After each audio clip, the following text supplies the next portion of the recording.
নমস্কার, আবার একটা চলে এলাম লং ভিডিও নিয়ে। তো আজকে আমি রান্না করব, দেখো, কুল আর বেগুন। এই দেখো, কুল নিয়েছি আর বেগুন নিয়েছি, আর একটা আলু দিয়ে দেবো, একটা পেঁয়াজ দিয়ে দেবো। তো এগুলো প্রথমে কেটে নেব সব ভালো করে। আর এখন তো বুঝতেই পারছো কুলের সিজন, আর এই সময়টাতে যদি কুল বেগুন যদি না রান্না করা হয় তাহলে তো বেকার। মানে দারুণ লাগে খেতে, দারুণ। চলো আজকে আমি রান্নাটা তোমাদের সাথে শেয়ার করছি, শুরু থেকে শেষ পর্যন্ত প্লিজ একটু দেখবে। আর তোমরা তো দেখেছো বাপের বাড়ি থেকে আমি, মানে কি বলবো, এটা খুব দেশি বেগুন আমি বাপের বাড়ি থেকে নিয়ে এসেছি। আর দেখো পুরোটাই একদম কেটে নিয়েছি, খুব কচি কাঁটা বেগুন। বেগুনটা আমি কেটে নিচ্ছি। আর তোমরা তো দেখেছো বাপের বাড়ি থেকে কুল পেড়েছি, সেই কুলটা আজকে রান্না করছি।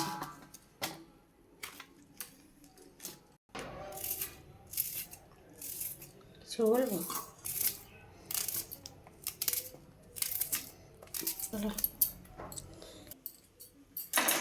একটা আমি পেঁয়াজ দেখো লম্বা লম্বা করে কেটে দিয়েছি, তোমরা চাইলে নাও দিতে পারো, আর দিলে ভালো টেস্ট হবে।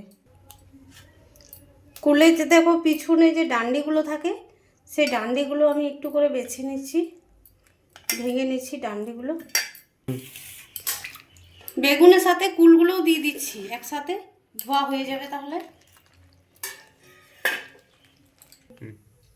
কড়াই গরম হয়ে গেছে, এবার দিয়ে দেবো একটু তেল।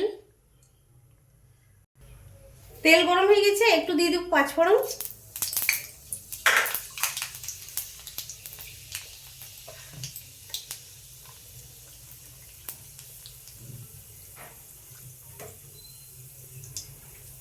পাঁচফোড়নগুলো লাল হয়ে গেছে, এবার দিয়ে দিচ্ছি বেগুন আর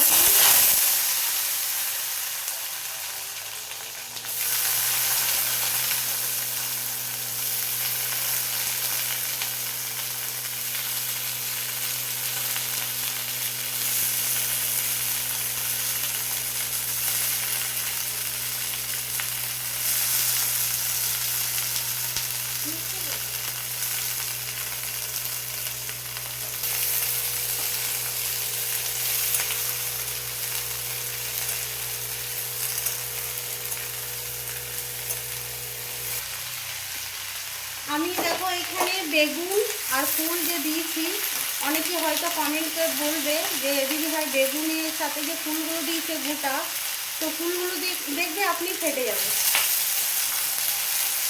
ফুলগুলো আপনি ফেটে যাবে গো রান্না করতে করতে।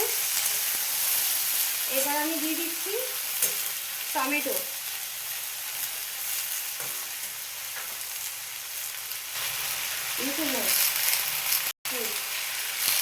এইগুলো দেখো, এখানে আমি নিয়ে নিয়েছি মশলা, জিরে গুঁড়ো, ধনে গুঁড়ো আর নুন, আর এখানে নিয়েছি হলুদ। পরিমাণে দিয়ে দিচ্ছি নুন,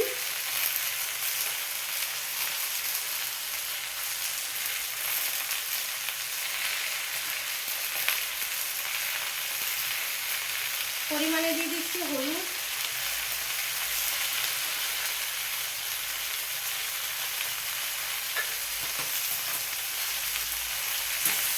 এবার একসাথে আমি নাড়াচাড়া করে নেবো একবার।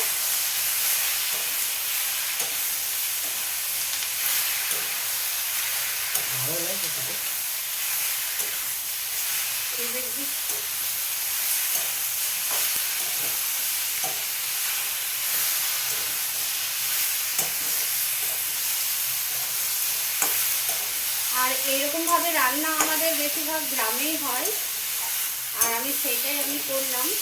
কেননা ফুলের সাথে বেগুনের মানে খুব দারুণ লাগে খেতে, ফুলের সাথে বেগুনের তরকারি। যারা খাওনি তারা অতি অবশ্যই একবার খেয়ে দেখবে কেমন লাগে, তারপর আমাকে কমেন্টে জানাতে ভুলবে না।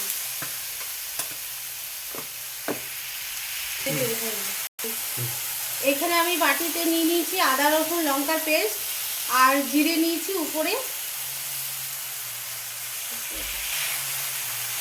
এবার আমি দিয়ে দিচ্ছি মশলা, সব একসাথে আমি নাড়াচাড়া করে দিলাম মশলা দেওয়ার পরে।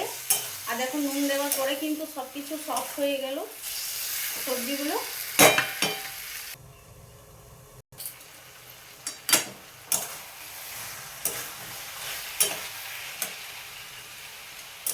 এবার দেখো আমার কষানো হয়ে গেছে, এবার আমি জল দিয়ে দেবো। আর এটা তো ঝোল হবে না, মাখা মাখা হবে। দিয়ে দিচ্ছি জল।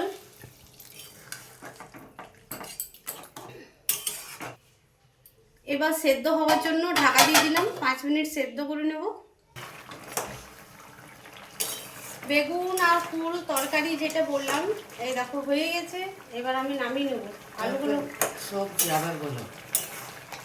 বেগুন আলু সবজি যেটা আমি ধরো রান্না করলাম, সবজিটা আমার হয়ে গেছে। এবার আমি নামিয়ে নেব। এটা ঠিক আছে।